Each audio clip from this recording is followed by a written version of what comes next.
বেলায়েতের ভাব জানগা বেলায়েতের ভাব বেলায়েতের ভাব জানি লে বেলায়েতের ভাব জানি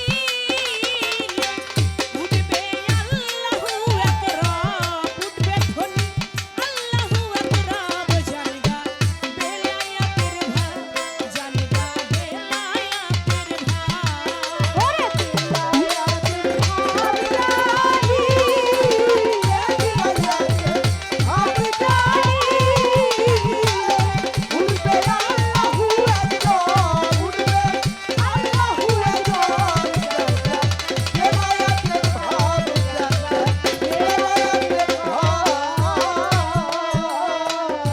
বেলায়েত হয় স্বয়ং রাজার ঘর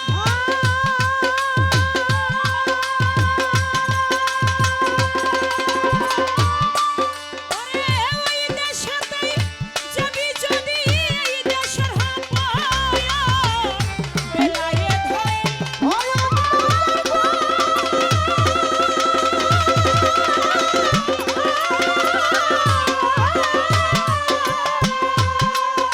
তুই ওই দেশতে যাবি যদি এ দেশের হাপার তুমি বান্ধ মায়া রশি হওগা মুর্শিদের দাসী তুমি বান্ধ মায়া রশি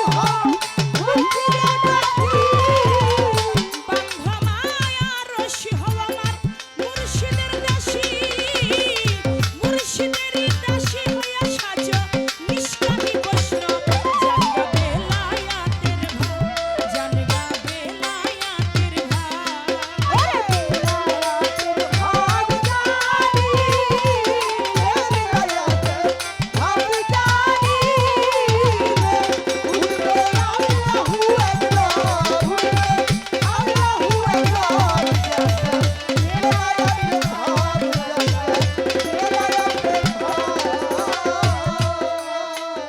সহজ মানুষ ফিরে সহজে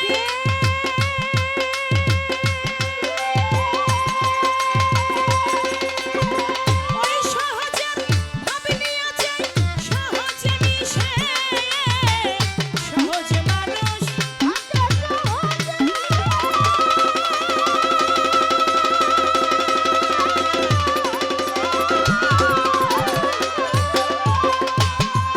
ওরে ওই সহজের ভাব নিয়ে যায় সহজে মিশে ওই মানুষ এই দেশেতে নাই ও যার ভিতর বসা সায় ও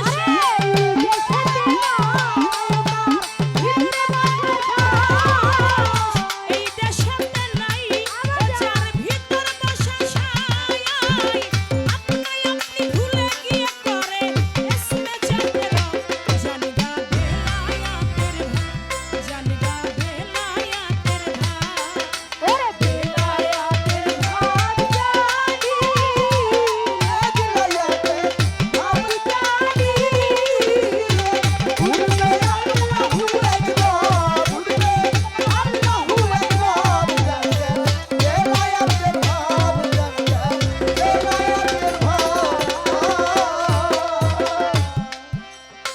দমছে জিকির হরদমে যেবা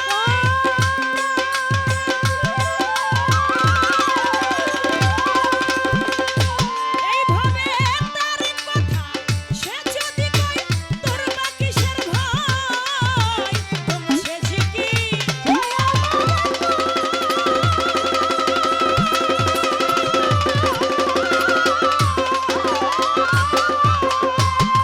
আমার আল্লাহর কথা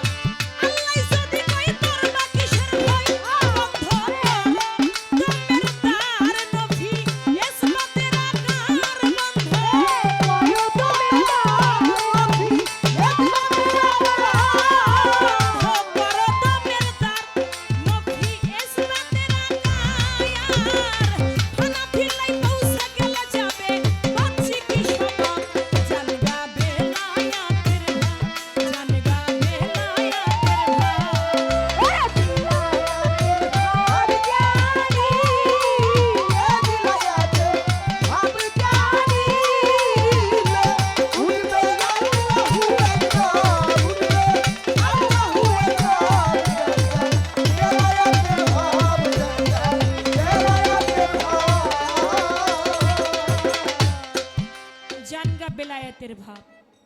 বেলায়েতের ভাব জানিলে উঠবে ধ্বনি এক আল্লাহু এক রব।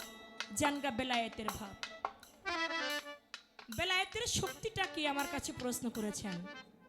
বেলায়েত হয় আমার স্বয়ং রাজার ঘর, স্বয়ং রাজা কি আমার আল্লাহ।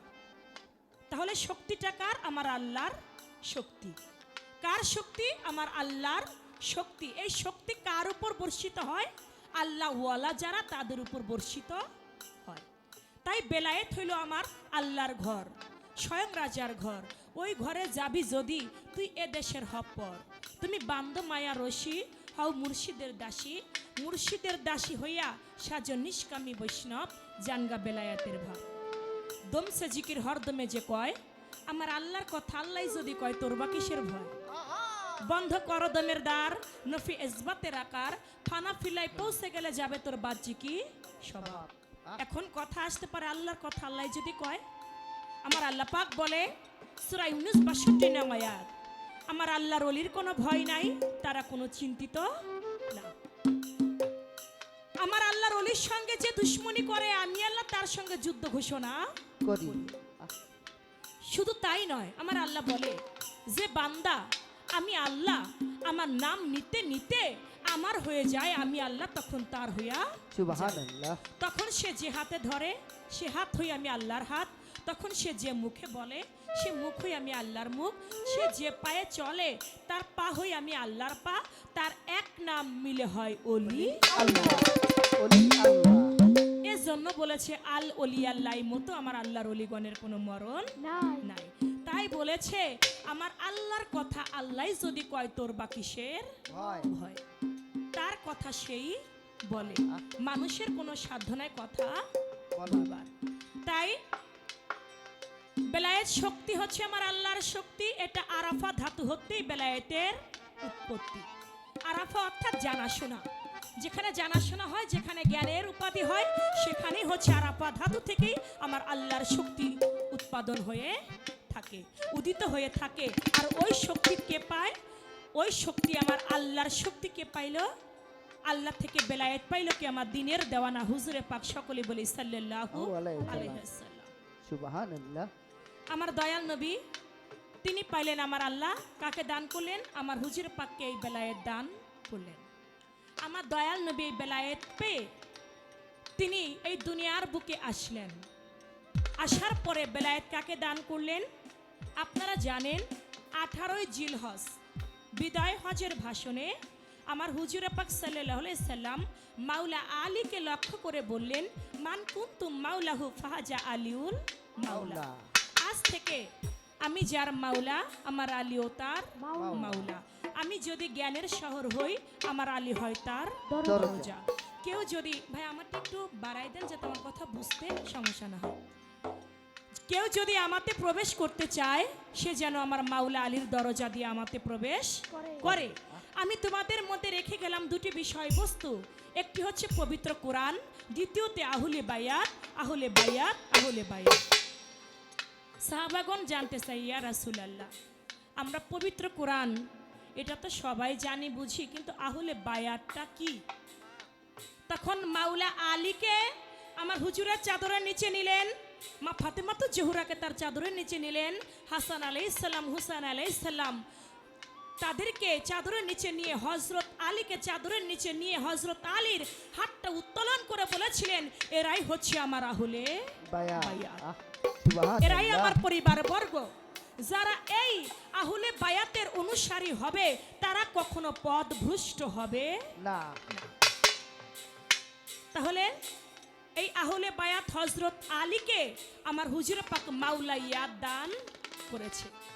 আমার আল্লাহ হলো রবে বিয়াত, রাসূলের রিসালাত, মাওলা আলীর মাওলা ইয়াদ। এই মাওলা ইয়াদটা সমস্ত বর্তমানে পীর মাশায়েখগণ যারা তাদের কাছে বর্তমানে অবস্থিত